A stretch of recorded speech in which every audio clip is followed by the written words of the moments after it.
தற்பொழுது மாண்புமிகு தமிழ்நாடு முதலமைச்சர் அவர்கள் கோட்டை கொத்தளத்தை நோக்கி வருகை தந்து கொண்டிருக்கிறார்கள்.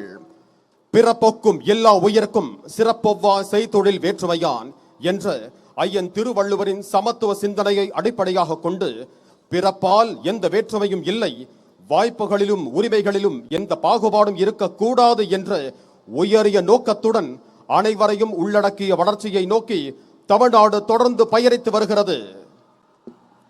பகுத்தறிவு பகலவன் தந்தை பெரியார், அனைவருக்கும் சமத்துவத்தை உறுதி செய்த அண்ணல் அம்பேத்கர், தமிழ்நாட்டின் கல்வி கண் திறந்த கர்ம வீரர் காமராஜர், வெள்ளையர்களை முதலாக எதிர்த்து போரிட்ட இந்தியாவின் முதல் பெண்ணரசியான வீரமங்கை வேலு நாச்சியார், சமூக சேவைக்காகவும் பெண் விடுதலைக்காகவும் போராடிய அஞ்சலை அம்மாள் ஆகியோர்களை கொள்கை தலைவர்களாக கொண்டு சிறந்த ஆட்சியினை வழங்கிக் கொண்டிருக்கிறார்கள் நம் மாண்புமிகு தமிழ்நாடு முதலமைச்சர் அவர்கள். மாண்புமிகு தமிழ்நாடு முதலமைச்சர் அவர்கள் கோட்டை கொத்தளத்தை நோக்கி வருகை தந்து கொண்டிருக்கிறார்கள். The Honorable Chief Minister of Tamil Nadu is on his way to the ramparts of Fort St. George.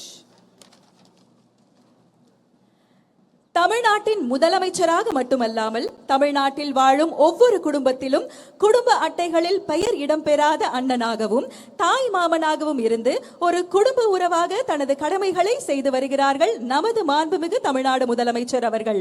அந்த வகையில் அண்ணன் சீர் என்ற மகத்தான திட்டத்தை நமது மாண்புமிகு முதலமைச்சர் அவர்கள் அறிவித்துள்ளார்கள். திருமண நன்னாளில் ஒவ்வொரு பெண்ணுக்கும் அண்ணனாக இருந்து 8 கிராம் தங்க நாணயமும் ஒரு பட்டு புடவையையும் வழங்குவது இத்திட்டத்தின் சிறப்பு அம்சமாகும்.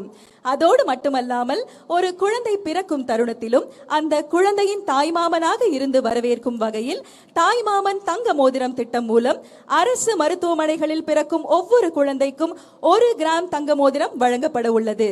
உறவு என்பது பெயரால் மட்டும் வருவதல்ல, தேவையான நேரத்தில் தோள் கொடுத்து கடமையை நிறைவேற்றுவதில் தான் உண்மையான உறவு இருக்கிறது.